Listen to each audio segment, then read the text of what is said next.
So, today we're talking how effective onboarding practices is going to boost employee retention. I will tell you, my businesses, I feel like, are known for people saying things like, I need a Jamie. I wish I had a Sarah. Where do I find a Trisha? Right? They use these names of people that I employ and they kind of more so replace that word with like, I need an A player, right? I need somebody just like them. And I'm going to talk about one of our big hidden secrets here at Well Oiled. And it truly is effective onboarding. What you do in the first 90 days is going to boost employee retention. And stats show that up to 82% employee retention by doing some of these strategies. Okay. I've got my buddy Tucker here. If anybody's watching on YouTube, I'm crossing my fingers he doesn't decide to grab a toy in a minute. So, with that said, in today's video, we are going to dive into some proven onboarding strategies that I've been using in my 7-figure businesses over the last 20 years. Now, we're going to talk about the impact of what it looks like when you properly onboard, on retention specifically.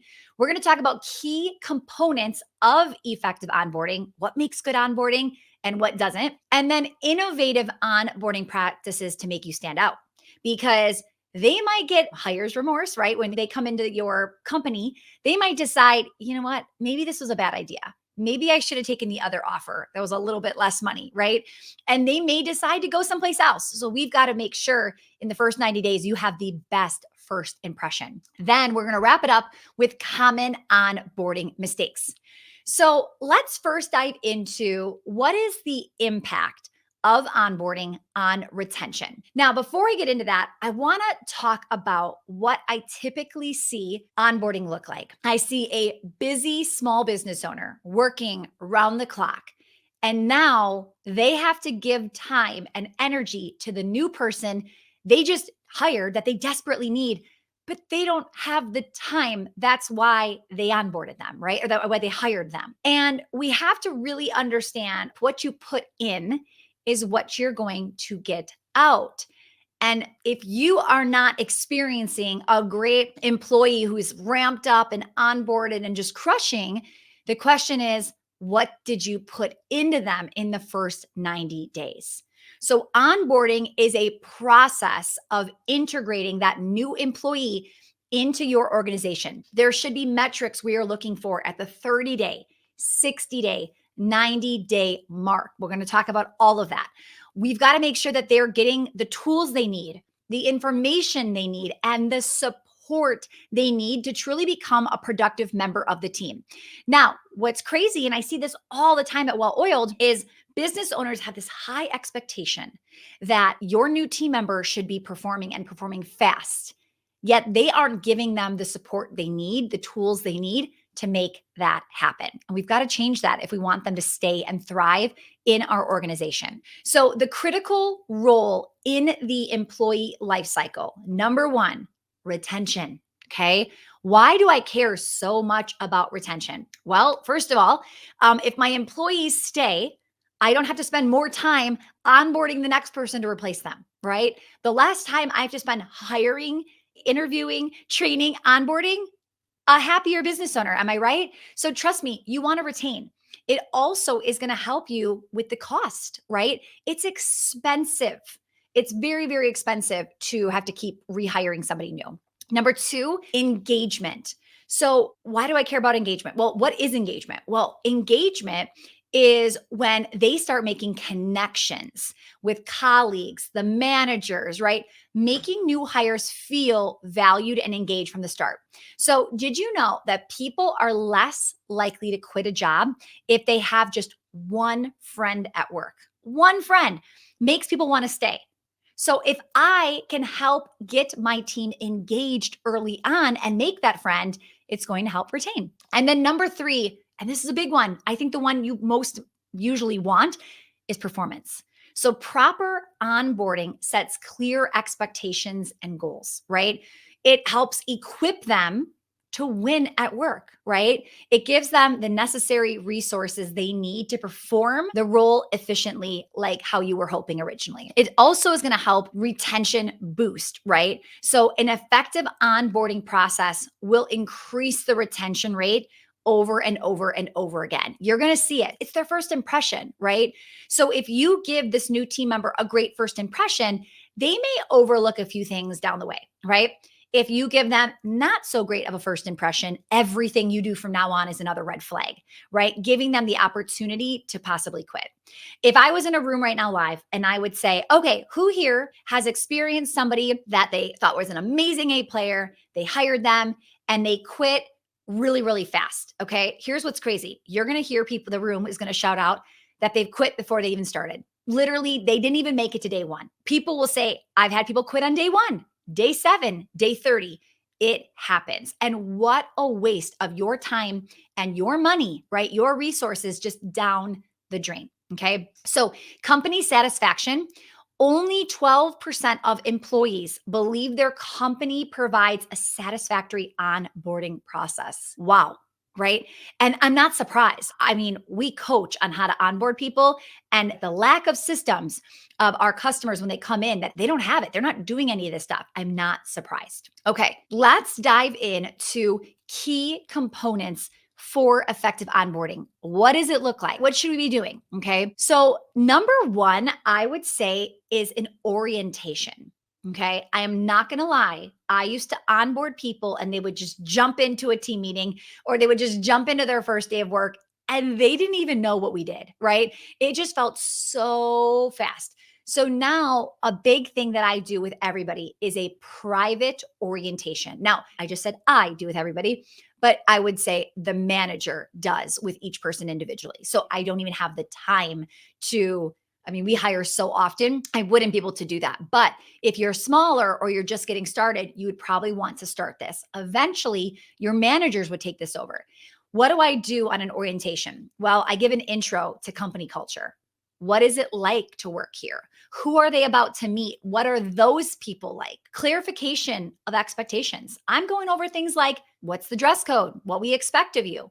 Showing up on time. I am a big show up on time girl. I am always pretty much right on time, if not early to whatever I'm going to. I expect that of them. So that's going to be an orientation. I'm going to talk about integration into the team. What does it look like? What are these milestones? What does success look like here? Right. And then ideally, I'm looking to boost engagement.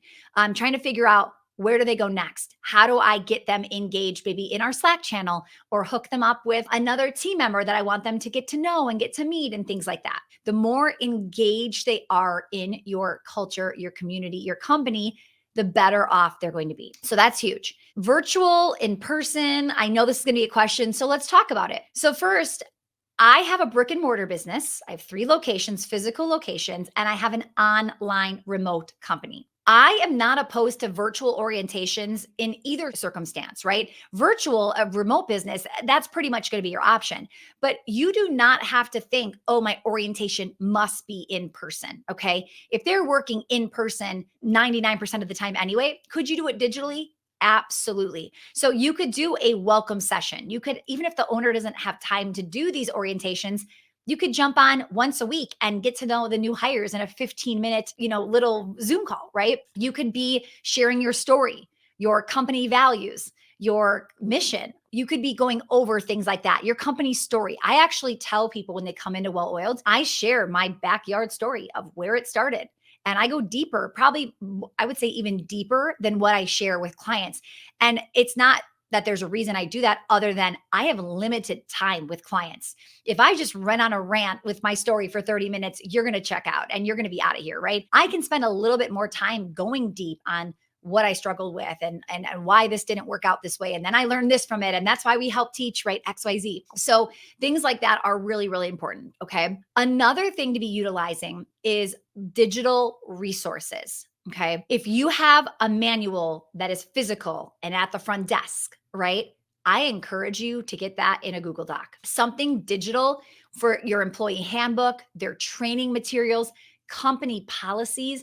These are all things I personally prefer online. And one of the biggest reasons why I prefer it online is because I've had the physical manual at the front desk. And unfortunately, when we go to make a change, it's not as simple as just quickly editing it in there, right? It's in physical form. And I have 3 locations. So that would mean I'd have 3 of those that I have to update and edit versus one online company policy or company playbook that everybody can access, and I can update it in real time and it goes to everybody, right? So that's a huge, huge thing. Inside of Powerhouse is our mastermind for $1 million per year plus business owners, $1 million in gross revenues. We are rolling out all of our playbooks in every single department. Okay. It is specifically designed for that $1 million plus business owner who truly just needs all of those SOPs and systems. Okay. So, FYI, if you're in there, make sure you check it out. And if you're like, oh my goodness, I need to be in there, message us. Okay. You can always DM us on Instagram. The team will support you. So that's a big one. Another one is interactive workshops. Okay. So this is where you can be, it's so hard to get people sometimes physically together all at once without somebody having a conflict, right? But to be able to have online workshops, trainings, you can record it for the people that can't be there, right? Don't forget to use tools like this. Also, it doesn't have to be all work. You can have team building activities on Zoom, right? You can facilitate that engagement. But I'm just going to kind of give you a little example by saying to everybody, okay, let's kick off with, we're actually going to do this with one of our team departments in very shortly. One of the first questions I'm going to kick off the day with is a sentence that goes, if you really knew me, you would know this about me. And then they have to say something personal, right? And that will help engagement because somebody's going to go, last time we did something like that, we had 4 people on the team that sang. Like, we're not attracting musicians, but they were like, what? You sing? Oh my goodness, I play guitar too. And all of a sudden they're bonding, right, over this kind of unique thing that probably would never have come up in Well Oiled, right? So what can you do to get them engaged, even if it's just on Zoom? Next, personalized onboarding plans. So creating these personalized plans for each new hire, there's a ton of benefits that will really contribute to a successful integration into the company, okay? So number one, a tailored experience, right? Personalizing onboarding, considering their background, their skills. Should I go faster? Do I need to go slower? Is this person brand new to this role and they don't know half the stuff I'm going to cover? So maybe I'm going to cover it on a much deeper level. Or, wow, this person is way more experienced than somebody we typically get in this role. Do I need to go through it like as if they were new, or is that insulting to them, right? So really asking yourself, what is best for the person in front of me, not just following your onboarding plan to a T. It will also increase engagement. So one of the things that we always have seen in our company, if I were to be talking to you one-on-one, and I were just to share with you what is included in Well Oiled, and I gave you the bullet points that everybody gets and everybody sees, you're going to check out, right? You're going to be like, I think I heard this before. You might be yawning, like, just not interested. But when I tell you bullet by bullet how this will specifically impact you, man, the body language changes. People are like leaning in, leaning forward. They're not laid back and relaxed, right? So it absolutely increases engagement when you can make it more custom to them. Okay. And what do I mean by that? Little things where you're getting to know them, right? So when somebody says to you, oh, yeah, in the interview, I just go on this one big trip every year. The family does XYZ together and we never miss it. And I really want to make sure I can always take that trip in June, right? So when you're going through onboarding and you bring up vacation, right? And you say, now I know you'll be cashing it in for that week in June where you go to, right? They're looking at you like, wow, this is somebody who gets me, who's listening, who's paying attention. That's huge. Really looking at clear expectations, right? Spelling it out, especially if you've already noticed something. When you interview somebody and they show up on time every interview, you're like, great, they're an on-time person. And then orientation comes and they're 4 minutes late, right? Really setting that clear expectation based off of what you've been seeing, right? I might not have to drill showing up on time when this person's been on time every single thing they've ever come to up until this moment versus, well, they were 3 minutes late. And I know that might sound crazy to you that I would pick on somebody who's been 3 minutes late.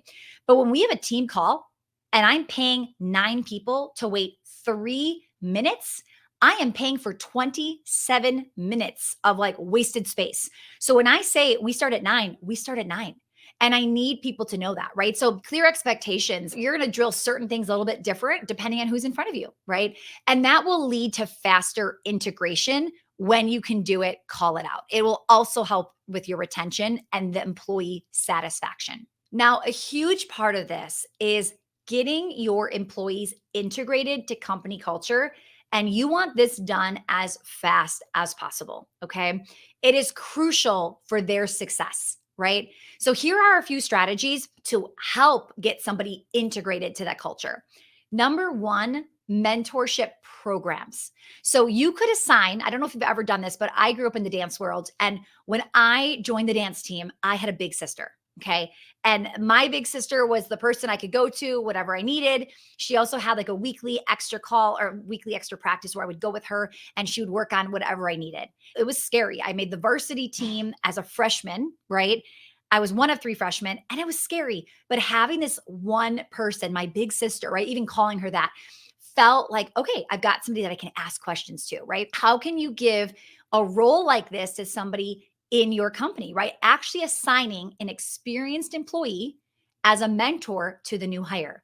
So providing them that guidance, the support, the insights they need. That is going to be huge. Number two, team building activities. So, how are you organizing exercises, right? Team building exercises, workshops, social events, right? To really get those connections, those collaborations, a sense of community, a sense of belonging, right? People don't want to feel like they don't belong, like they stand out like a sore thumb, right? Everybody wants to feel like they fit in. So, how can you find common personality traits, characteristics, hobbies, right? That they're doing to say, oh my goodness, I sing too, right? I do not sing, but you get what I'm saying, right? They want to be able to bond, like, wow, you like pickleball? I love pickleball, right? We should play pickleball the next time we're at one of our meetings, right? Things like that. That's huge. Another thing we do is a welcome package. So we provide a welcome box. If you've joined one of our programs, Well Oiled or Powerhouse, you've gotten one of those welcome boxes. Well, we don't just do that for our clients. We actually do that for new hires.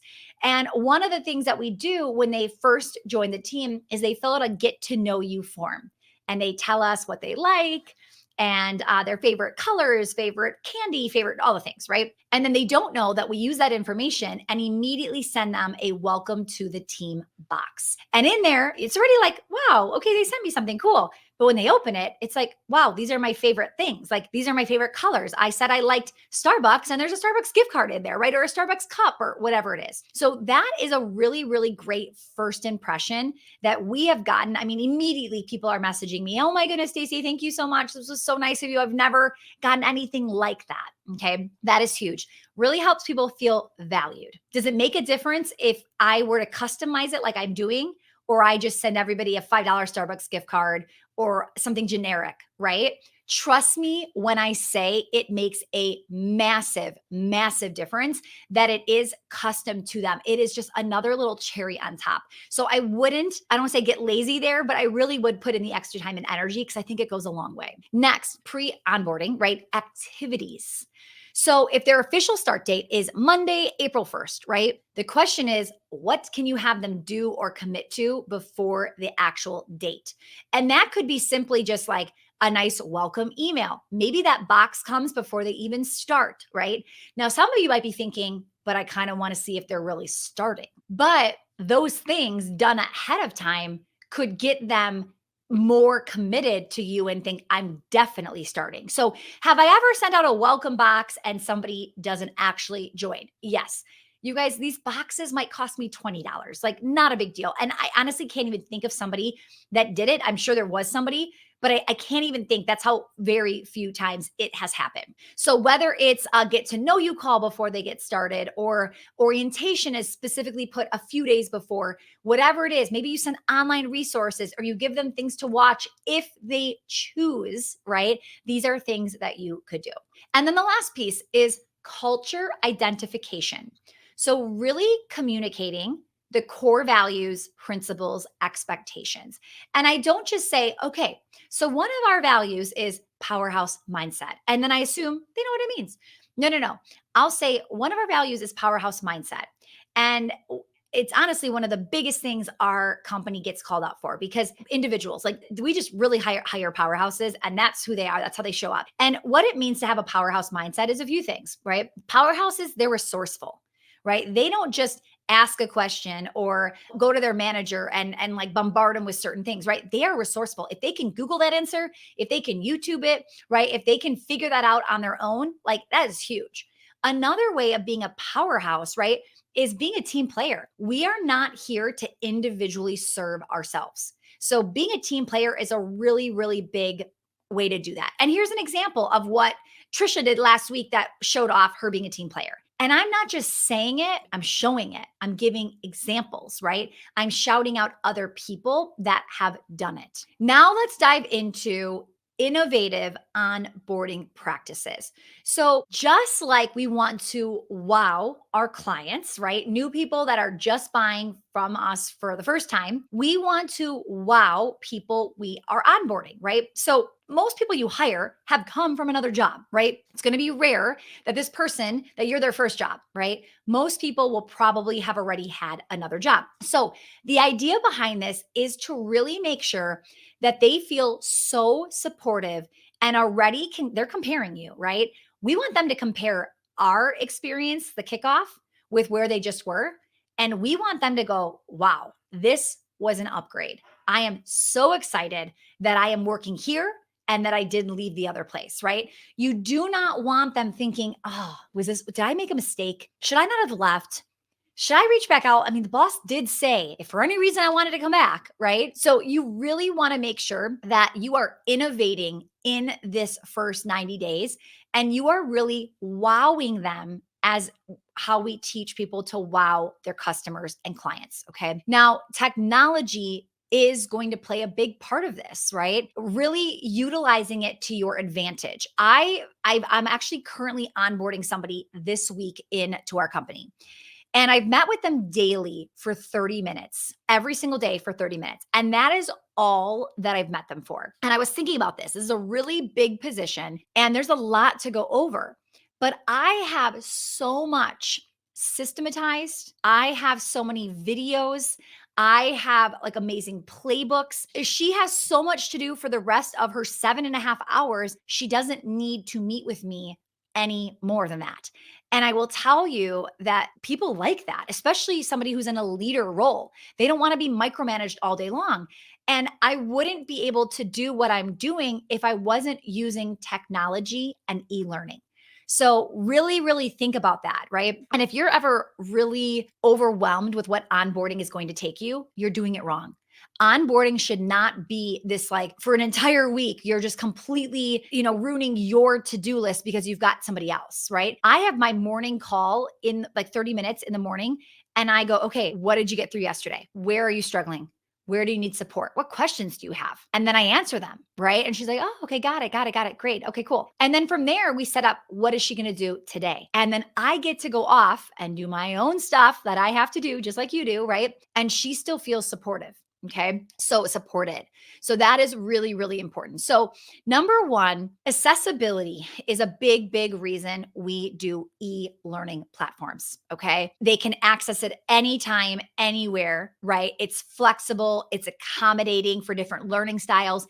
They can slow my voice down, they can speed me up, they can transcribe it, right?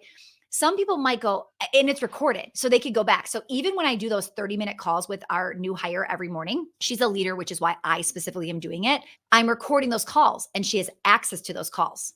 So she doesn't have to come back and bug me and say, wait, what did you say? She can go rewatch that video, right? And that is huge. Again, that wouldn't be happening just face to face if I wasn't actually opening up Zoom and recording it. So that is big, okay? Is getting it where anybody can watch it anytime. So if somebody decided, you know what, I kind of want to use Saturday to catch up and really get a jump on this company, they can do that versus they're not in the building on Saturday and they don't have access to the materials. Now, I'm not forcing anybody to work on a Saturday or in evenings, but if somebody feels better by learning and taking those first few weeks to learn on their own time, I'm okay with that, right? So that's huge. The next one is standardization. Okay. I can't tell you how many times people think they have this amazing onboarding system. But not every employee is getting the same deliverables, right? It's like, wait, they got that over here. She did not get that 2 weeks later.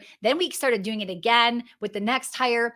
When you use e learning and technology, they're watching the same video. You didn't forget to say something this time that you said last time, or vice versa, right? So that's going to ensure that all new employees are hearing the dress code. They're hearing your timeliness policy, right? You're not going to forget anything. So I think that's huge is we need consistency. All right. Scalability is another one. We are hiring.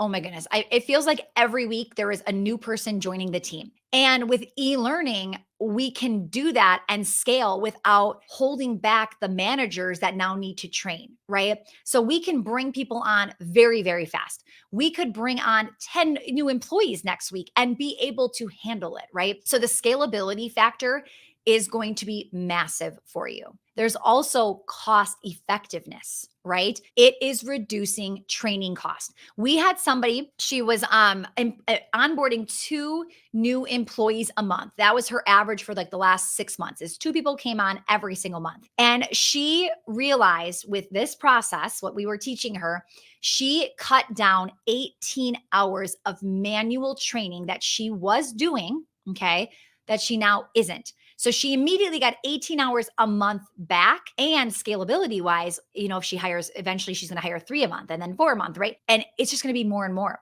So it is massive. Now, you might have this idea that, well, what if they don't watch it? Or what if I think they're working, but they're not? Trust me, we specifically have different ways, quizzes, exams, things they have to do to pass the next round. So you wouldn't be able to skip videos and have success. We would be able to say, hey, what's going on here? You took the exam and you failed, right? So it just doesn't happen in our company. And I'll tell you this too, is we are so diligent in our hiring process. We don't have people coming in and scamming us like that, right? So it's just a different type of person we're seeing with our hiring funnel. Okay. So I kind of already alluded to this engagement when it comes to interactive gamification, quizzes, scenarios incorporated to modules, right? Prizes, awards, shout outs when they, congratulations for finishing module one's, exam, whatever that looks like. That kind of stuff does help. And it gets everybody like cheering everybody on as well. Okay. And then last, there's just an efficiency standpoint that I really, really want to bring up is just